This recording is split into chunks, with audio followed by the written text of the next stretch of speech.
ಭಾರತದ ಅತಿ ಉದ್ದದ 21.8 ಕಿಲೋಮೀಟರ್ ಉದ್ದದ ಮುಂಬೈ ಮತ್ತು ಹೊಸ ಮುಂಬೈ ಸಂಪರ್ಕದ ಮುಂಬೈ ಟ್ರಾನ್ಸ್ ಹಾರ್ಬರ್ ಲಿಂಕ್ ಸೇತುವೆಯನ್ನು ಪ್ರಧಾನಿ ನರೇಂದ್ರ ಮೋದಿ ಅವರು ಉದ್ಘಾಟಿಸಿದರು. ಈ ಸಂದರ್ಭದಲ್ಲಿ ಮಾತನಾಡಿದ ಅವರು, ಎಲ್ಲ ಯುವಜನತೆ ಮತ ರಾಜಕೀಯದಲ್ಲಿ ಭಾಗವಹಿಸಬೇಕು. ಆ ಮೂಲಕ ಪ್ರಜಾಪ್ರಭುತ್ವ ಗಟ್ಟಿಗೊಳಿಸಿ ವಂಶ ಪರಂಪರೆಯ ರಾಜಕೀಯವನ್ನು ಕೊನೆಗೊಳಿಸಬೇಕು ಎಂದರು. ಈ ಸೇತುವೆಗೆ ಪ್ರಧಾನಿಯಾಗಿದ್ದ ದಿವಂಗತ ಅಟಲ್ ಬಿಹಾರಿ ವಾಜಪೇಯಿ ಅವರ ಹೆಸರಿನಲ್ಲಿ ಅಟಲ್ ಸ್ಮೃತಿ ಸೇತು ಎಂದು ಹೆಸರು ಇಡಲಾಗಿದೆ.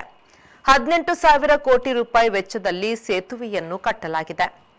ಇದರ ಉಕ್ಕು 500 ಬೋಯಿಂಗ್ ವಿಮಾನಗಳಿಗೆ ಸಮ. ಮುಂಬಯಿಯ ಸಿಡ್ನಿ ಇಲ್ಲವೇ ಸಿವ್ರಿಯನ್ನು ರಾಯಗಢ ಜಿಲ್ಲೆಯ ನವ ಸೇವಾ ಜೊತೆ ಈ ಸೇತುವೆ ಸಂಪರ್ಕಿಸುತ್ತದೆ. ನವಿ ಮುಂಬೈ ವಿಮಾನ ನಿಲ್ದಾಣ ಮತ್ತು ಮುಂಬೈ ಪೂನಾ ಎಕ್ಸ್‌ಪ್ರೆಸ್ ರಸ್ತೆಯ ದೂರವನ್ನು ಕೂಡ ಈ ಸೇತುವೆ ಕಡಿಮೆ ಮಾಡಿದೆ. ಇಂದು ಬೆಳಿಗ್ಗೆ ನಾಸಿಕ್ಗೆ ಬಂದ ಪ್ರಧಾನಿಯವರನ್ನು ಮಹಾರಾಷ್ಟ್ರದ ಮುಖ್ಯಮಂತ್ರಿ ಏಕನಾಥ್ ಶಿಂದೆ ಮತ್ತು ಉಪಮುಖ್ಯಮಂತ್ರಿ ದೇವೇಂದ್ರ ಫಡ್ನವೀಸ್ ಅವರು ಸ್ವಾಗತಿಸಿದರು. ಅಲ್ಲಿ ಕೆಲವು ಕಾರ್ಯಗಳಲ್ಲಿ ಭಾಗವಹಿಸಿದ ಪ್ರಧಾನಿ ಮೋದಿಯವರು ಕಾಲಾರಾಮ್ ಆಲಯವನ್ನು ಸ್ವಚ್ಛ ಮಾಡುವ ಸೇವೆ ನಿರ್ವಹಿಸಿದರು. ಮುಂಬೈ ಹೊರವಲಯದ ಫಲ್ಕರ್ನಲ್ಲಿ ಪ್ರಧಾನಿಯವರು ಸೂರ್ಯ ಪ್ರಾದೇಶಿಕ ದೊಡ್ಡ ಮಟ್ಟದ ಕುಡಿಯುವ ನೀರಿನ ಯೋಜನೆಗೆ ಚಾಲನೆ ನೀಡಿದರು. ಅಲ್ಲದೆ ಉಡಾನ್ ಕರ್ವಾಪುರ್ ರೈಲ್ವೆಯ 2ನೇ ಹಂತದ ಕಾಮಗಾರಿಗೆ ಸಹ ಚಾಲನೆ ನೀಡಿದರು.